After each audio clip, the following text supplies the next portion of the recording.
السلام عليكم ورحمة الله وبركاته. الحمد لله رب العالمين، والصلاة والسلام على أشرف الأنبياء والمرسلين وعلى آله وأصحابه أجمعين وعلى من تبعهم بإحسان إلى يوم الدين. أما بعد، أعوذ بالله السميع العليم من الشيطان الرجيم من همزه ونفخه ونفثه. أولئك الذين هدى الله فبهداه مقتده. محترم سامعین کرام، ہمارا ہفتہ واری پروگرام نیک لوگوں کی صحبت میں، اس کی ایک اور کڑی لے کر آج ہم آپ کی خدمت میں حاضر ہوئے ہیں. ہر ہفتے ہم حضرات صحابہ اکرام رضوان اللہ علیہم اجمعین میں سے کسی کی سوانح حیات اور کسی کے حالات زندگی پر آپ کے سامنے گفتگو کرتے ہیں. مقصد یہ ہے کہ اس دور میں جہاں ہر طرف کردار کا فقدان ہے، کیریکٹر کا فقدان ہے، عملی زندگیاں دیکھنے کو نہیں ملتے ہیں، کھوکھلے انسان ہیں، کیریکٹر لیس انسان ہیں، کردار کے بغیر انسان ہیں، ایسے میں ہمارے لیے بہت ضروری ہو جاتا ہے کہ وہ شخصیتیں جو ہماری تاریخ میں گزری ہیں، جو کردار سے مزین تھیں، اخلاق سے آراستہ تھیں، جو صاحب عمل تھیں، ایسی شخصیتوں کے حالات زندگی کو ہم جانیں تاکہ ہمارے جذبہ عمل کو بھی جلا مل سکے اور ہمارے اندر جو غفلت ہے، جو معصیتیں ہیں، جو کوتاہی ہے، جو سستی ہے، وہ دور ہو سکے اور ہم ان عظیم ہستیوں کو اپنے لیے نمونہ، اسوہ اور آئیڈیل بنا کر کامیاب زندگی گزار کر اس دنیا سے ہم چلے جائیں. اسی مقصد کی خاطر ہر ہفتے آپ کے سامنے حضرات صحابہ اکرام رضوان اللہ علیہم اجمعین میں سے کسی نہ کسی کی شخصیت پہ روشنی ڈالی جا رہی ہے. اور جیسے بتایا گیا کہ یہ سلسلہ صرف صحابہ تک محدود نہیں رہے گا باذن اللہ، انشاءاللہ تعالی تابعین، تبع تابعین اور اس کے بعد کی صدیوں میں جو اہل اللہ گزرے ہیں، جو صالحین گزرے ہیں، جو اہل علم گزرے ہیں، ہم ان سب کی زندگیوں پر انشاءاللہ تعالی وقتاً فوقتاً آپ کے سامنے گفتگو کرنے والے ہیں. آج میں جس شخصیت کو لے کر حاضر ہوا ہوں وہ شخصیت ہے صحابی رسول حضرت زید بن ثابت رضی اللہ عنہ. زید بن ثابت بن ضحاک الانصاری الخزرجی مدینے کے رہنے والے صحابی تھے. پیارے نبی صلی اللہ علیہ وسلم نے جس وقت مدینہ ہجرت کی تو یہ کم سن تھے، نابالغ تھے، مشکل سے 10-11 سال کے تھے. اس کا مطلب یہ ہوا کہ پیارے نبی کی وفات کے وقت مشکل سے وہ 20-21 سال کے رہے ہوں گے. حضرت زید بن ثابت رضی اللہ عنہ بحیثیت صحابی جو عام صحابہ کو جو فضیلتیں حاصل ہے، جو فضیلتیں ملی ہوئی ہیں، وہ فضیلتیں انہیں بھی ملی ہوئی ہیں، لیکن طبقہ صحابہ میں ان کی ایک بہت بڑی خصوصیت یہ ہے کہ علمی اعتبار سے بہت ہی بلند صحابی، بڑی قابلیتیں ان کے اندر، بڑی صلاحیتیں ان کے اندر، بڑی استعداد ان کے اندر.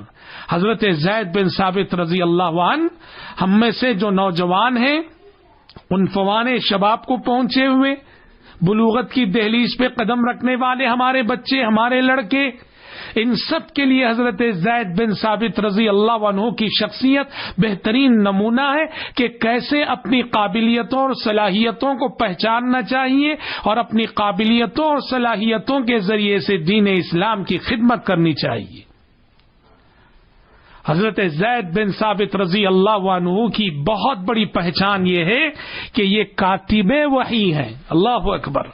اگر آپ سے پوچھا جائے کہ ایک جملے میں حضرت زید بن ثابت کی سب سے بڑی خصوصیت بیان کرو، آپ کہیے یہ کاتب وحی صحابی تھے.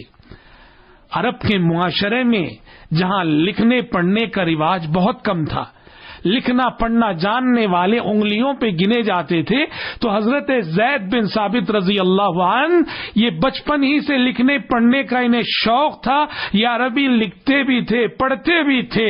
یہی وجہ ہے، پیارے نبی کی خصوصیت تھی ہر کام کے لیے مناسب فرد کا انتخاب کرتے تھے، ہر کام کے لیے مناسب شخصیت کا انتخاب آپ فرمایا کرتے تھے. تو کتابت وحی کی جب بات آئی، قرآن آسمان سے نازل ہو رہا ہے، قرآن کی وحی آسمان سے نازل ہو رہی ہے، اور جیسے جیسے وحی نازل ہوتی وہ تو پیارے نبی کے سینے میں محفوظ ہو جاتی، اور صحابہ بھی سن کے اس کو یاد کرتے تھے. لیکن قرآن مجید دونوں طریقوں سے محفوظ ہوا، سینوں میں بھی محفوظ ہوا کہ پیارے نبی اور صحابہ نے اس کو یاد کیا اور یاد رکھا، اور وہی قرآن مجید تحریری شکل میں بھی، رائٹنگ میں بھی محفوظ ہوا. تو آسمان سے جیسے ہی وحی نازل ہوتی، پیارے نبی صلی اللہ علیہ وسلم اس کو لکھوا دیا کرتے تھے. اور سب سے زیادہ قرآن لکھنے کا شرف جس صحابی کو حاصل ہوا وہ حضرت زید بن ثابت رضی اللہ تعالی عنہ ہے. کتنا بڑا شرف ہے، کتنا بڑا اعزاز ہے. ہاں، قرآن مجید لکھیں، آسمان سے نازل ہونے والی وحی کو لکھیں. ان کے امانت دار ہونے کی اس سے بڑی دلیل کیا ہو سکتی ہے، اور ان کے امانت دار ہونے کا اس سے بڑا ثبوت کیا ہو سکتا ہے کہ آسمان سے نازل ہونے والی وحی کے سلسلے میں پیارے نبی نے ان پر بھروسہ کیا کہ تمہیں لکھنا آتا ہے، لکھو. حضرت زید بن ثابت رضی اللہ عنہ پیارے نبی کے قریب رہا کرتے تھے، آسمان سے نازل ہونے والی وحی کو لکھا کرتے تھے. ایک مرتبہ وہ بتاتے ہیں بالکل پیارے نبی سے لگ کر میں بیٹھا تھا، اور یوں بیٹھا تھا کہ پیارے نبی کا قدم مبارک میرے قدم کے اوپر تھا، میرا پیر نیچے تھا، پیارے نبی کا پیر میرے پیر کے اوپر تھا. اچانک وحی کا نزول شروع ہو گیا، آپ صلی اللہ علیہ وسلم پہ وحی نازل ہونے لگی. اور جب وحی نازل ہوتی تھی پیارے نبی صلی اللہ علیہ وسلم کا جسم مبارک اور آپ کا بدن مبارک وزنی ہو جاتا تھا، بوجھل ہو جاتا تھا. فرماتے حضرت زید بن ثابت رضی اللہ عنہ جب آپ کا قدم مبارک میرے قدم کے اوپر تھا، میرا پیر آپ کے پیر کے نیچے تھا، اس حالت میں جب وحی کا سلسلہ شروع ہوا پیارے نبی کا پیر اتنا وزنی ہوا، اتنا وزنی ہوا، مجھے تو لگا کہ اب میری ہڈی ٹوٹ جائے گی. اللہ اکبر. تو پیارے نبی صلی اللہ علیہ وسلم کی ایسی قربتیں اور خصوصاً نزول وحی کے ایسے موقعوں پر پیارے نبی کے ساتھ رہے حضرت زید بن ثابت رضی اللہ عنہ، اور قرآن مجید کو تحریری شکل میں محفوظ کیا.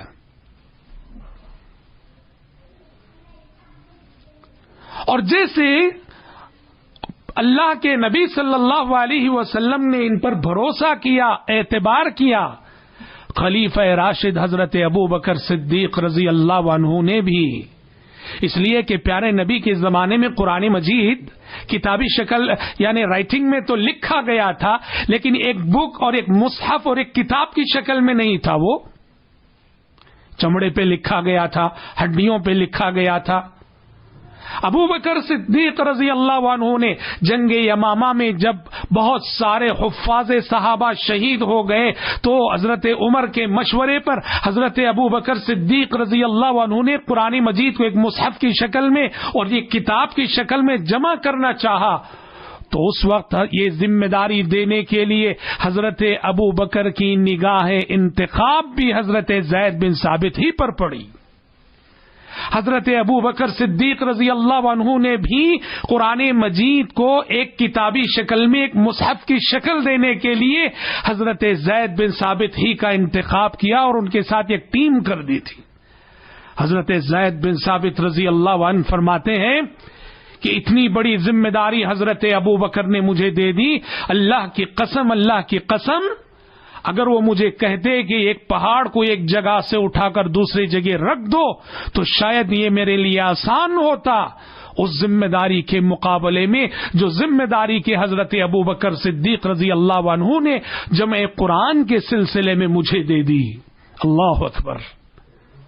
اور جیسے حضرت ابوبکر صدیق رضی اللہ عنہ نے ان پر اعتبار کیا، خلافت عثمانی عہد عثمانی میں جب حضرت عثمان بن عفان رضی اللہ عنہ نے، عجمی لوگ اسلام میں داخل ہو رہے تھے اور ہر کوئی اپنے اپنے طریقے سے قرآن پڑھ رہا تھا، حضرت عثمان بن عفان رضی اللہ عنہ نے اختلاف قرات سے بچانے کے لیے ایک متفقہ قرات پر لوگ امت کو جمع کرنا چاہا، تو اس وقت بھی یہ ذمہ داری حضرت عثمان بن عفان رضی اللہ عنہ نے حضرت زید بن ثابت رضی اللہ عنہ کو ہی دی۔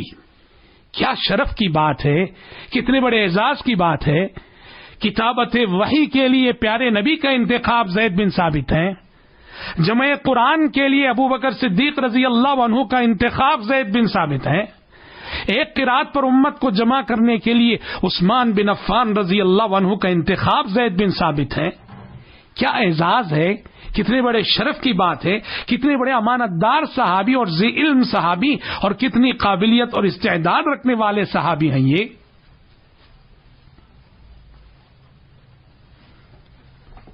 حضرت زید بن ثابت رضی اللہ عنہ کی ایک اور خوبی، ایک اور خصوصیت یہ ہے کہ علم میراث اور علم فرائض میں ان کو بڑا درک حاصل تھا۔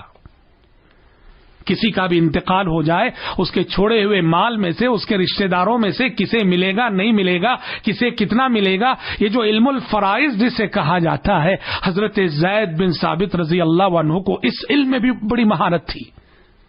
خود پیارے نبی نے فرمایا، ارحم امتی بامتی ابو بکر واشدها فی دین اللہ عمر واصدقها حیاء عثمان وافرضهم زید بن ثابت، کہ میری امت میں سب سے زیادہ علم میراث رکھنے والے، علم فرائض کو جاننے والے زید بن ثابت ہیں، اور یہ بڑا نازک علم ہے۔ بعض احادیث میں اسے نصف العلم قرار دیا گیا، علم میراث کو، اور حضرت زید بن ثابت رضی اللہ عنہ میراث کے سلسلے میں اتنی مہارت رکھتے تھے، اور ان کی قابلیت، لیاقت اور استعداد کا ایک ثبوت یہ بھی، ایک مظہر یہ بھی کہ حضرت زید بن ثابت رضی اللہ عنہ کو پیارے نبی صلی اللہ علیہ وسلم نے ایک مرتبہ یہودیوں کی سریانی زبان سیکھنے کا حکم دیا، اور حضرت زید بن ثابت رضی اللہ عنہ نے صرف 15 دنوں میں، یا ایک روایت کے مطابق 17 دنوں میں یہ زبان سیکھ لی۔ یہودیوں کے خطوط پیارے نبی کے پاس آتے تھے، اب پیارے نبی یہودیوں سے پڑھانے کو مناسب نہیں سمجھتے تھے، اس لیے کہ وہ امانت دار نہیں تھے۔ ضروری تھا کہ ان خطوط کو کوئی امانت دار شخص پڑھے اور سمجھائے، اور پھر یہودیوں کو ان کی زبان میں جواب بھی دینا تھا، اس لیے آپ نے حضرت زید بن ثابت کو حکم دیا، اور حکم نبی کی تعمیل کرتے ہوئے انہوں نے یہودیوں کی سریانی زبان 15 دن میں سیکھ لی۔ اس سے اندازہ ہوتا ہے کہ کتنے قابل تھے حضرت زید بن ثابت رضی اللہ عنہ۔ 15 دنوں میں ایک نئی زبان، ایک نئی قوم کی زبان سیکھ لی، لکھنا بھی، پڑھنا بھی۔ وہیں سے یہ بھی ثابت ہوتا ہے کہ اسلام دنیا کی کسی زبان کا مخالف نہیں اور دشمن نہیں۔ جیسے ایک زمانہ تھا لوگ انگریزی زبان کی دشمنی کرتے تھے، کہتے یہ انگریزوں کی زبان ہے، اس کا پڑھنا، سیکھنا، سکھانا سب حرام ہے۔ یہ سب دور گیا، یہ سب زمانہ گیا جب ایسی دقیانوسی باتیں اور ایسے دقیانوسی فتوے لوگ دیا کرتے تھے۔ ساری زبانیں اللہ کی سکھائی ہوئی زبانیں ہیں۔ ہاں یہ اور بات ہے کہ عربی زبان کا اپنا مقام اور عربی زبان کی اپنی خصوصیت وہ الگ ہے۔ حضرت زید بن ثابت رضی اللہ عنہ اپنے اسی علم کے سبب، اپنی اسی قابلیت کے سبب، اپنی اسی لیاقت کے سبب طبقہ صحابہ میں بڑے محترم تھے۔ ایک مرتبہ حضرت زید بن ثابت رضی اللہ عنہ اونٹ پہ بیٹھ کے آ رہے تھے، ترجمان القرآن حبر الامہ حضرت ابن عباس رضی اللہ عنہ نے دیکھ لیا کہ زید بن ثابت اونٹ پہ بیٹھ کے آ رہے ہیں، سیدھے آگے بڑھے اور حضرت زید بن ثابت کے اونٹ کی نکیل تھام لی، جیسے غلام اور خادم اپنے اونٹ پر بیٹھے ہوئے آقا کی خدمت کرتے ہوئے سواری کی نکیل تھام لیتا ہے۔ حضرت ابن عباس نے ویسے ہی حضرت زید بن ثابت رضی اللہ عنہ کی اونٹ کی نکیل تھام لی، اور حضرت زید بن ثابت نے جب ان سے کہا ابن عباس سے کہ ایسا مت کیجیے، تو ابن عباس نے کہا ہَكَذَا أُمِرْنَا أَن نَفْعَلَ بِعُلَمَائِنَا، کہ علماء کی اسی طرح سے عزت کی جاتی ہے اور علماء کی اسی طرح سے عزت کی جانی چاہیے. حضرت زید بن ثابت رضی اللہ عنہ کے علم کا احترام یوں کیا حضرت ابن عباس رضی اللہ عنہ نے، جبکہ ابن عباس خود اپنی جگہ بڑے ذی علم صحابی تھے. بہرحال ایک مثالی زندگی گزارنے کے بعد اپنی قابلیتوں، اپنی لیاقتوں اور اپنی استعداد سے اسلام کی اور دین کی خدمت کرنے کے بعد حضرت معاویہ رضی اللہ عنہ کے زمانے میں 45 ہجری میں حضرت زید بن ثابت رضی اللہ عنہ کی وفات ہوئی، اور اس دن ان کی تدفین کے بعد حضرت ابن عباس نے کہا تھا آج ہم نے علم کو دفن کر دیا ہے. زید بن ثابت کو کیا دفن کیا؟ آج ہم نے زید بن ثابت کو نہیں، علم کو دفن کیا ہے. عالم کی موت علم کی موت ہوتی ہے. اور اس دن حضرت ابو ہریرہ رضی اللہ عنہ نے بھی کہا تھا مات اليوم حبر هذه الامه، آج اس امت کے سب سے بڑے عالم کا انتقال ہو گیا. اور حضرت ابو ہریرہ نے اس دن یہ امید ظاہر کی تھی کہ امید ہے کہ ابن عباس زید بن ثابت کے خلیفہ بنیں گے علم کے مسئلے میں، اور وہی ہوا. زید بن ثابت رضی اللہ عنہ کے بعد حضرت ابن عباس رضی اللہ عنہ کو طبقہ صحابہ میں وہ مقام ملا، وہ عزت ملی اور وہ احترام ملا. تو جیسے کہ ہم نے کہا نوجوانوں کے لیے، مدارس میں پڑھنے والے طلباء کے لیے جن کی عمریں بالکل یہی عمر ہوتی ہے 11 سے 20 سال کے درمیان، جس عمر میں کہ حضرت زید بن ثابت رضی اللہ عنہ نے پیارے نبی کو پایا تھا اور پیارے نبی کے سرپرستی میں دین اسلام کی خدمت کی تھی، اپنی قابلیتوں، لیاقتوں اور صلاحیتوں کے ذریعے سے ضرورت ہے کہ حضرت زید بن ثابت رضی اللہ عنہ کو ہم نمونہ بنا کر ہم بھی دین کی اسی طرح سے خدمت کریں. رب العالمین ہم سب کو اس بات کی توفیق عطا فرمائے. آمین ثم آمین. وآخر دعوانا الحمد للہ رب العالمین. والسلام علیکم ورحمۃ اللہ وبرکاتہ.